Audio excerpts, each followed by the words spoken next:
Hi, I'm Daniel Andrews, owner and creator of the DAN Show, and welcome to my latest mock draft video. Today, I'm going to break down both trades the Miami Dolphins did in the first round of the 2021 NFL Draft, and I'm going to show you a revisited mock draft. I'm going to show you picks 1 through 16 post-trade. So, hey, let's break down the first trade the Dolphins did with the San Francisco 49ers. All right, the trade is San Francisco will get the third pick in the 2021 NFL Draft, and the Miami Dolphins will get the 12th pick in the 2021 NFL Draft, plus San Francisco's first and third round draft picks in 2022, plus the first pick in 2023.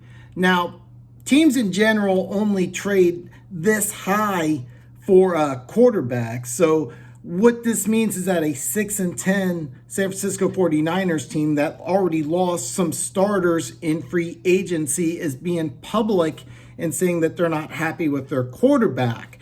This basically guarantees that they're going to finish dead last in the NFC West. Arizona and Los Angeles have made big upgrades in free agency, and despite public rumors that Russell Wilson was on the trade block, he is still with the Seattle Seahawks. So more than likely what Miami's going to get in 2022 is a top 10 pick in the first round, and that's a major win for the Miami Dolphins. So kudos to the Dolphins for making a really big trade. Now, San Francisco only makes this trade if they know who the Jets are taking at number 2. See, Robert Saleh is the former defensive coordinator and current New York Jets head coach. And after being with the San Francisco organization for a long time, I 100% believe he was consulted before making this trade. See, these two teams play in different conferences, so there's no need to sabotage each other. They don't consult with each other if they're in the same conference or in the same division, but being that one's an AFC team, one's an NFC team, and being that you were with that organization for the last several years, why not help the San Francisco 49ers out? They were very good to you. And as a result to your hard work, you became an NFL head coach. See, in this mock draft that I have, I believe the Jets are going to take Justin Fields at number 2. See, it's not a coincidence that this massive trade happened right after the BYU Pro Day. Zach Wilson aced his Pro Day and was extremely impressive. The whole internet's talking about it. Everybody's talking about it. 31 teams were in attendance. The Los Angeles Rams were the only team that skipped. So, in my opinion, what happened was the Jets are going to take Justin Fields. After the Pro Day, San Francisco went ahead and made this massive trade to get at number 3 so that they could take Zach Wilson. Now, right after this trade, Miami then trades again with the Philadelphia Eagles to get the 6th pick in the 2021 NFL Draft. Miami gets pick 6 and 156 in 2021. Philly will end up getting picks number 12 and 123 in 2021, plus a first-round pick in 2022. Now, the Miami Dolphins are already getting San Francisco's first-round pick in 2022, and it's probably going to be a high one.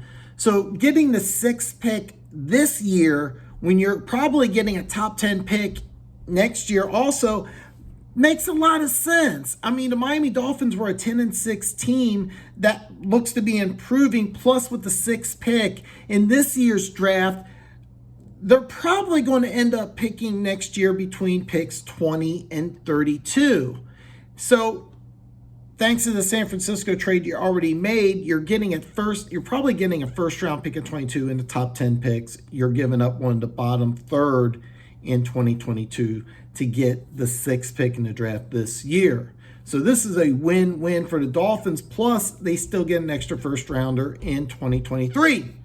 What makes this trade really good is it appears that the first 4 picks in the draft are all going to be quarterbacks. So Cincinnati at 5 is not going to help Miami out, but they only get to choose one player with the 5th pick. In my opinion, Cincinnati's going to take one of 3 players. They're going to take either Penei Sewell, Kyle Pitts, or Jamar Chase. In this mock draft, I had the Cincinnati Bengals going with Kyle Pitts. And my original mock draft, I had the Dolphins taking Jamar Chase at 3. Well, now they take Jamar Chase at pick number 6. In my original mock draft, I had the Philadelphia Eagles at 6, taking Caleb Farley. But with news of his surgery, there's no way Caleb Farley will end up being drafted in the first 10 picks in the draft. Philly could go wide receiver, but if you're going to go and take an offensive skill position player, you would take him at 6. You wouldn't drop down to 12. So in my opinion, Philly's going to work on the defensive side of the ball. With the 12th pick in the draft, I now have Philly taking J.C. Horn, another corner. Now, if they're convinced Caleb Farley is the guy that they want to take, could they take him at 12? Yes, but I'm going to go with J.C. Horn in this current mock draft. The best part about this is that the Philadelphia Eagles improved their team this year while adding draft capital in 2022. If Jalen Hurts is not the answer at quarterback, you have 2 first-round picks next year that you can use to maneuver up to get the player that you want in 2022. This is a really good move for the Philadelphia Eagles. Now, these trades have caused changes in my mock draft, which I'm going to go over. First off, I'm changing the Denver Broncos pick at 9. I originally had them taking Jeremiah Oswalus Karamora. I call him JOK. I'm sorry for butchering the name. I now have them taking Xavier Collins, who both of these linebackers having their pro day in the upcoming week, so I reserved the right to change my mind. But I just got a feeling the Denver Broncos are going to love Xavier Collins' size and upside potential. Dallas at 10, I now have them going with Patrick Surtain. Bottom line, if Patrick Surtain is available, that's going to be the pick for the Dallas Cowboys. Instead of Philly taking Surtain at 6, Dallas will take him at 10.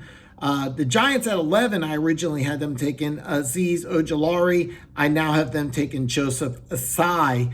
12, as mentioned before, the Eagles will take J.C. Horn. 13 remains the same. The Chargers are sticking with Rashawn Slater. Now, Minnesota at 14, who I originally had them taking Joseph Asai. The pick is now Christian Darrisaw.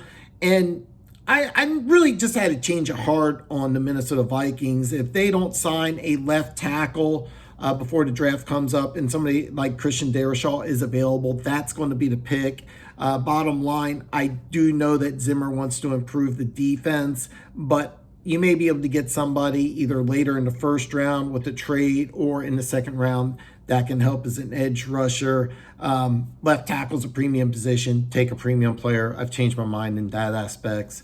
New England at 15. I'm going to stick with the same pick. And with Arizona, I went back and forth here quite a bit because Caleb Farley would, if he's ready to play day one, makes a lot of sense here for Arizona at 16. But I'm going to stick with Devontae Smith. The draft value for Devontae Smith is still high, especially at 16. Most mock drafts have him off the board by 10. I have to admit, I'm really going back and forth here with Caleb Farley and Devontae Smith. I have Smith today, but in all fairness, I very easily could change my mind to a Caleb Farley, and there's a good chance that when I do my final mock draft, Farley's going to be the pick at 16. I do think he will be available in a good addition, but right now, Arizona has Devontae Smith. If you have not done this already, please hit that subscribe button. It really helps me out. And I want to hear your opinions of my mock draft so far. Do you like my picks? Do you disagree? Drop a comment below. I want to hear what you have to say. I will continue making videos just like this one with upcoming trades and with free agent signings. And draft videos are still coming every Monday, Wednesday, and Friday. So listen, if you enjoyed this video, give me a thumbs up. Hey, look, if you didn't enjoy the video, you didn't like it, go ahead and give me a thumbs down. That's okay. Either way, I want to hear from you. And look, I hope to see you very soon.